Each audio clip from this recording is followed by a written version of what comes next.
سورۃ المؤمنون کی آیت نمبر 23۔ الحمدللہ وکفی وسلام علی عبادہ الذین اصطفی،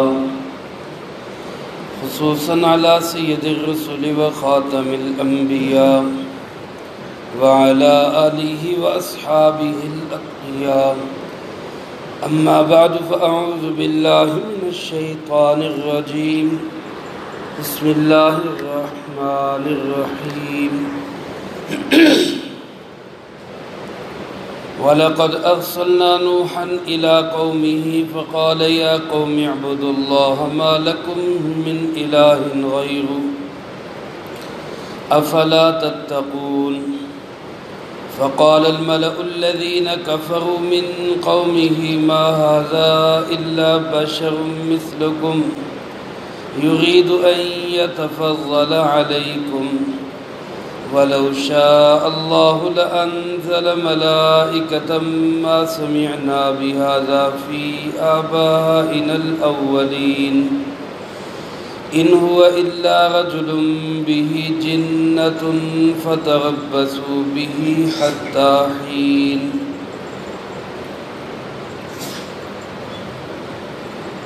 وَلَقَدْ أَرْسَلْنَا نُوحًا إِلَىٰ قَوْمِهِ،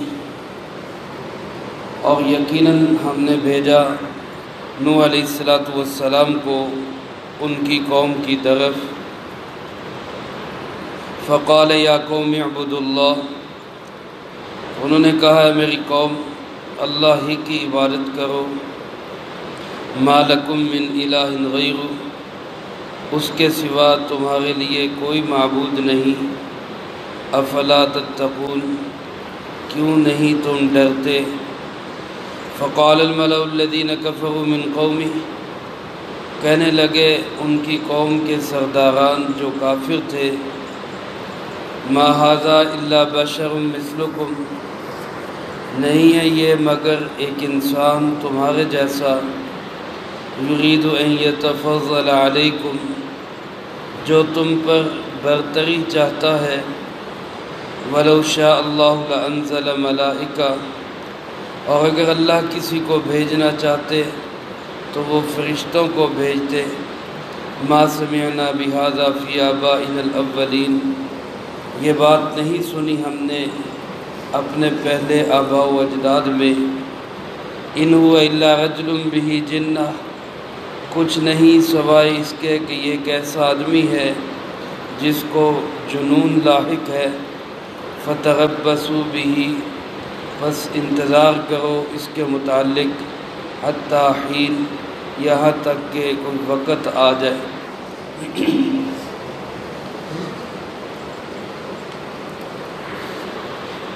سورۃ المؤمنون کے اس دوسرے رکوع میں اللہ رب العالمین نے حضرت سیدنا نوح علیہ السلام کی دعوت اور تبلیغ اور اس کے جواب میں قوم کا رد عمل اور پھر قوم کی ہٹ دھرمی پر اللہ کی طرف سے جو پکڑ اور سزا آئی اس کا تذکرہ فرمایا ہے۔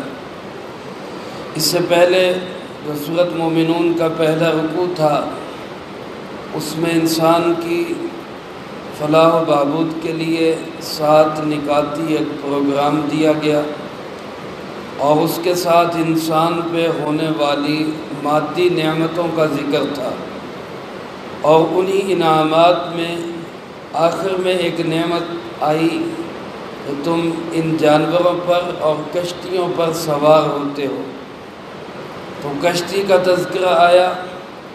اسی مناسبت سے اس رکوع میں جو شخص سب سے پہلے کشتی کا موجد ہے، جس نے سب سے پہلے کشتی ایجاد کی، وہ حضرت سیدنا نوح علیہ السلام ہے۔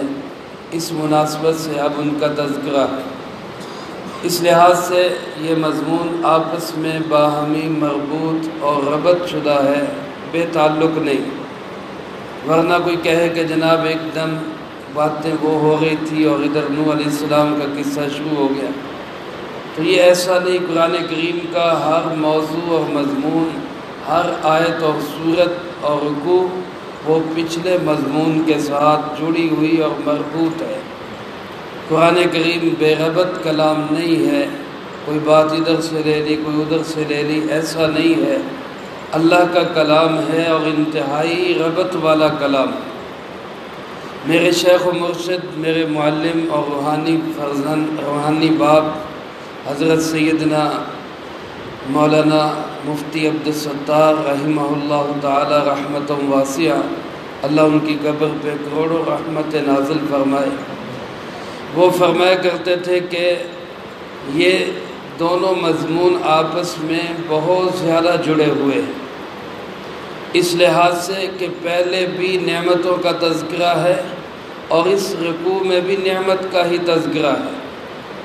فرق صرف اتنا ہے کہ پہلے مادی نعمتوں کا ذکر تھا، اس رکوع میں روحانی نعمت کا ذکر ہے۔ جس طرح انسان کو دنیا میں رہنے کے لیے خوراک کی، پانی کی اور دیگر اشیاء کی ضرورت ہے، اسی طرح ان چیزوں سے کہیں زیادہ ضرورت انسان کو ہدایت کی ہے۔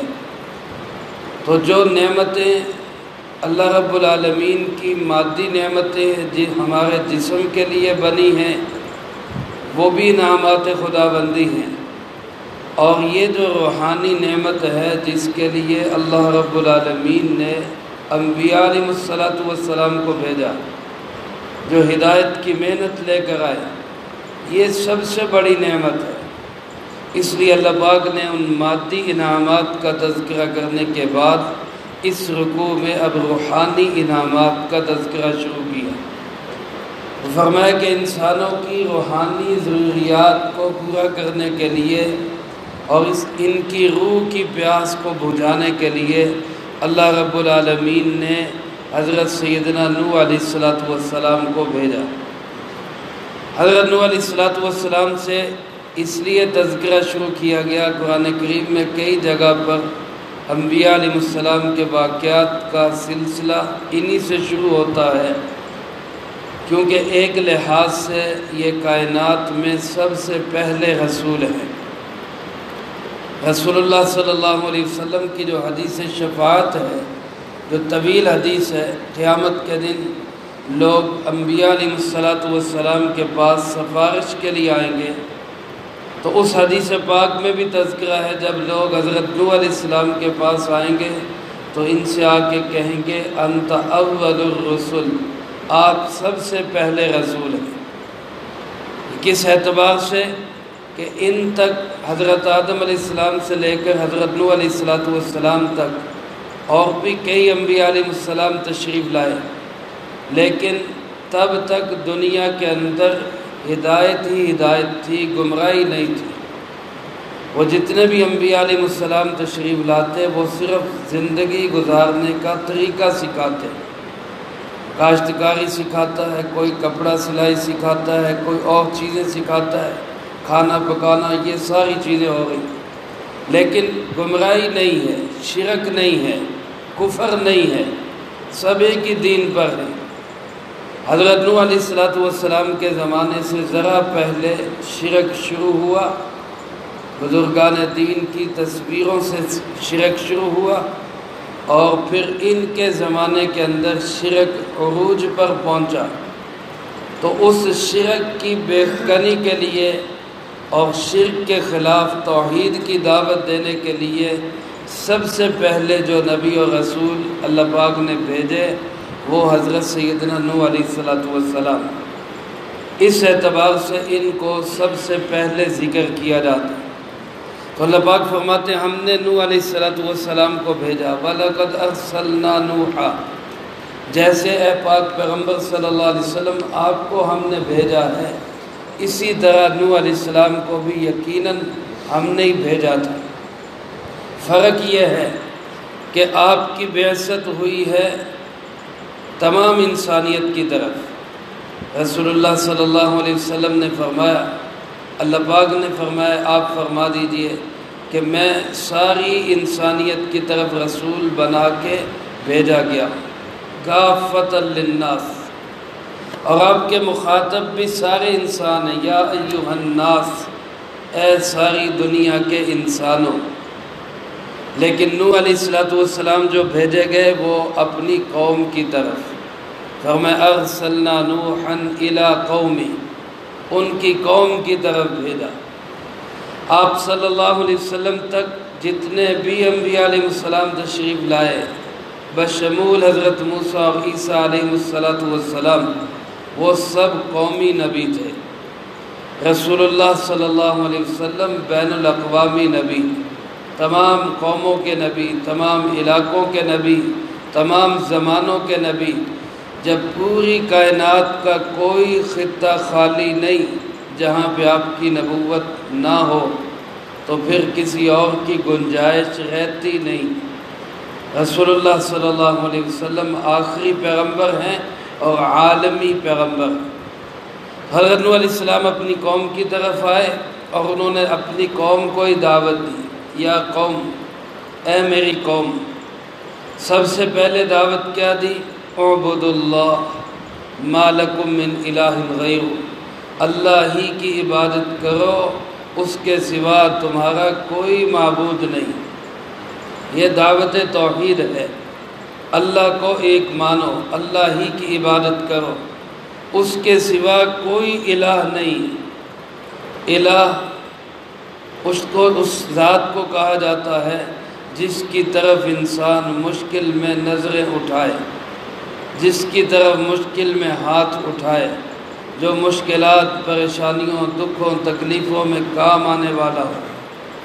جب انسان دنیا میں ہوتا ہے، کوئی تکلیف پریشانی ہوتی ہے تو اس کا سب سے پہلا جو دھیان جاتا ہے وہ ماں کی طرف جاتا ہے۔ ایک چھوٹا بچہ تکلیف میں، پریشانی میں ماں کو پکارتا، تو ماں سے 70 گنا زیادہ محبت کرنے والے اللہ رب العالمین انسان کو اپنی تمام پریشانیوں، دکھوں، تکلیفوں میں کس کو پکارنا چاہیے؟ اللہ ہی کو۔ اس کے سوا کوئی نہیں ہے تمہارا مسئلے حل کرنے والا، بگڑی بنانے والا، مشکل کشا، حاجت روا، عزت و ذلت کا مالک، نفع نقصان کا مالک، بیٹے اور بیٹیاں دینے کا مالک صرف اور صرف کون ہے؟ اللہ رب العالمین، اس کے سوا کوئی نہیں۔ افلا تتقون، کیوں نہیں تم اس بات سے ڈرتے؟ اس کو کیوں نہیں سمجھتے؟ تمہارے دل میں اس کے متعلق خوف خدا کیوں نہیں پیدا ہوتا؟ جب ان کی دعوت آئی سامنے اور حضرت نوح علیہ السلام نے کوئی 1 2 3 سال تبلیغ نہیں کی، بلکہ قرآن کریم بتاتا ہے کہ 950 سال، 9.5 صدیاں، 1000 میں سے 50 کم، فَلَبِثَ فِيهِمْ أَلْفَ سَنَةٍ إِلَّا 50 عَامًا۔ اللہ فرماتے وہ ان کے اندر 1000 میں سے 50 کم سال ان کے اندر ٹھہرے ہیں۔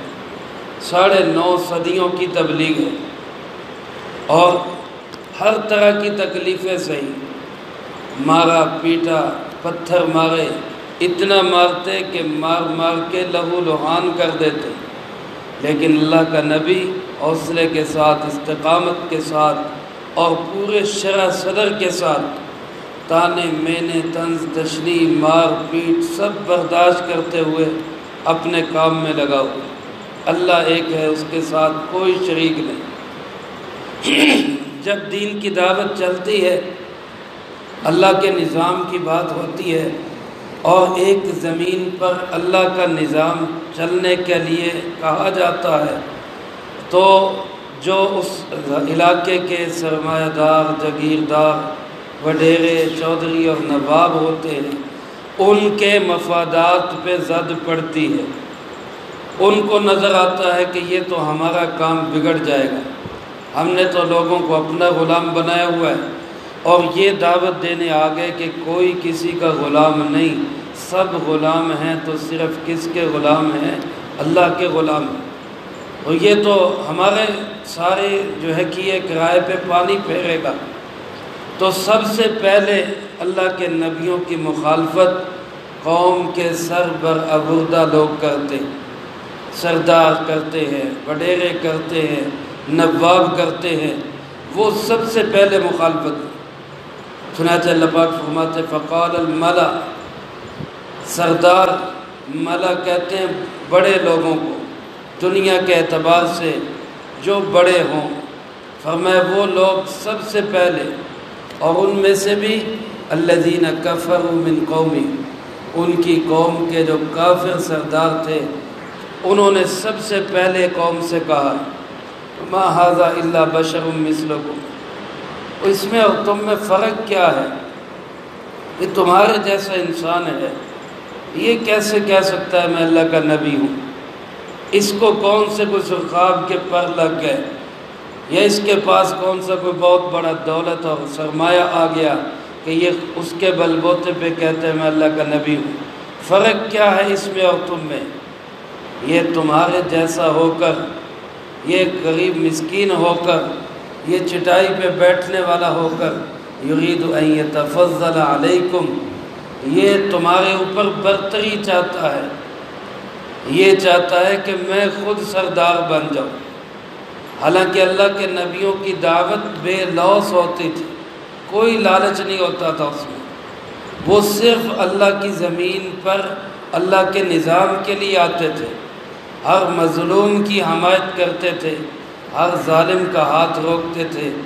لیکن جن لوگوں کے اقتدار کی چولیں ہلتی تھی وہ سمجھتے تھے کہ یہ خود اقتدار چاہتے ہیں، وہ پروپیگنڈا کرتے کہ جناب یہ تو خود اقتدار چاہتے ہیں، یہ خود بڑا بننا چاہتے ہیں۔ اور پھر اس سے اگلی بات یہ کہتے کہ وَلَوْ شَاءَ اللَّهُ، اگر اللہ نے کسی کو رسول بنانا ہوتا، اللہ نے کسی کو پیغام دے کے بھیجنا ہوتا تو لَأَنزَلَ مَلَائِكَةً، اللہ فرشتے اتار دیتا۔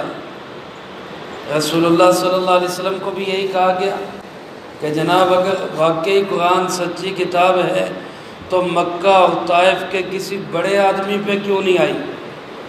لولا نزل هذا القرآن على رجل من القريتين عظیم، کسی بڑے انسان پہ کیوں نہیں اترا، آپ پہ ہی کیوں اترا؟ تو گویا اللہ کے نبیوں کی جو غربت تھی اور فقیرانہ زندگی تھی وہ ان لوگوں کے راستے میں رکاوٹ بن گئی۔ یہ خیال کرتے تھے کہ جناب امامت کے لیے، قیادت کے لیے اور رہبری کے لیے ایسا بندہ ہونا چاہیے جو سرمایہ دار ہو، اور کہنے لگے ما سمعنا بہذا فی آبائنا الاولین، ہم نے تو اپنے پہلے آباء و اجداد میں ایسی کوئی بات سنی نہیں ہے، ہمارے علم میں تو کوئی ایسی بات ہی ہے ہی نہیں کہ کبھی کسی نے آ کے توحید کی بات کی ہو، شرک کا رد کیا ہو، کیونکہ شرک میں ڈوبے ہوئے ان کی 3 نسلیں گزر چکی تھیں، نسل در نسل شرک میں چلے آ رہے تھے، تو ظاہر ہے انہوں نے یہی کہنا تھا ہمارے آباء و اجداد میں تو کبھی یہ باتیں ہوئی نہیں، یہ نئی باتیں لے کے آ گئے۔ اور پھر ساتھ لوگوں کو اللہ کے نبی سے دور کرنے کے لیے کہتے ہیں ان هو الا رجل به جنہ، اور کچھ نہیں یہ تو ایک پاگل انسان ہے، نعوذ باللہ من ذالک۔ اللہ کے نبیوں کو کہتے ہیں، حضرت نوح علیہ السلام کو کہا رجل به جنہ، یہ کیسا مرد ہے جس کو جنون لاحق ہے، دیوانہ ہو چکا ہے، نعوذ باللہ پاگل ہو چکا ہے، لہذا اس کی باتوں کا اعتبار نہ کرو بلکہ فتربصوا حتی حین، انتظار کرو کب اس پہ موت آ جائے۔ اللہ کے نبیوں کی موت کا انتظار کر کے بیٹھے ہوتے، رسول اللہ صلی اللہ علیہ وسلم کے متعلق اسی انتظار میں تھے کہ جناب مر جائیں گے، ختم ہو جائے گا۔ اللہ پاک نے اس کے جواب میں فرمایا ان سے کہیے انک میت و انہم میتون، موت آپ پہ بھی آئے گی، موت ان پہ بھی آئے گی، اگر بچیں گے آپ نہیں تو بچیں گے یہ بھی نہیں، لیکن آپ کا نام تو قیامت تک زندہ رہے گا، ان کا نام و نشان بھی مٹ جائے گا۔ رسول اللہ صلی اللہ علیہ وسلم کا دین، آپ کا نام آج بھی بچا ہوا اور زندہ اور جاوید ہے۔ دنیا سے تو ہر ایک نے جانا ہے، موت کا پیالہ تو ہر ایک نے پینا ہے، لیکن یہ لوگ اللہ کے نبیوں کی موت کا انتظار کیے بیٹھے رہتے ہیں، یہ مریں اور ہماری جان چھوٹے۔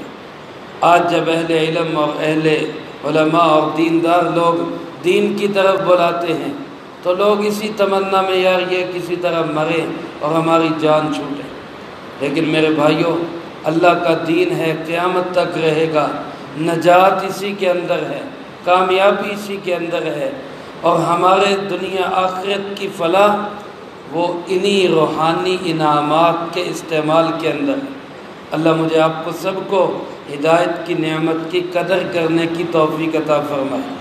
حضرت نوح علیہ السلام 9.5 صدیوں کی تبلیغ کے بعد تکلیفیں سہ کے ہر طرح کا دکھ جھیل کر بالآخر بس ہو گئی، اور پھر اللہ پاک سے دعا کی، اور اس کے نتیجے میں قوم کے ساتھ کیا ہوا اس کا تذکرہ اللہ پاک نے اگلی آیات میں کیا ہے، وہ انشاءاللہ اگلی فرصت میں آئے گا۔ اللہ پاک سے دعا ہے اللہ مجھے آپ کو سب کو قرآن و سنت کی صحیح سمجھ نصیب فرمائے، اور اس پہ عمل کر کے دوسروں تک پہنچانے کی توفیق عطا فرمائے۔ اللہم انت السلام و منک السلام، تبارکت ربنا و تعالیت یا ذا الجلال والاکرام۔ اللہم اعنا علی ذکرک و شکرک و حسن عبادتک، اللہم احسن عاقبتنا فی الامور کلها واجرنا من خزی الدنیا وعذاب الآخرہ۔ اللہم باقیتا کباقیت الولید، اللہم استر عوراتنا وآمن روعاتنا، اللہم انا نجعلک فی نحورہم ونعوذ بک من شرورہم، اللہم اکفنا بحلالک عن حرامک واغننا بفضلک عمن سواک، اللہم اکفنا کل مہم من حیث شئت ومن این شئت، ربنا تقبل منا انك انت السميع العليم وتب علينا انك انت التواب الرحيم، وصلى الله على النبي الكريم وعلى آله واصحابه اجمعين برحمتك يا ارحم الراحمين۔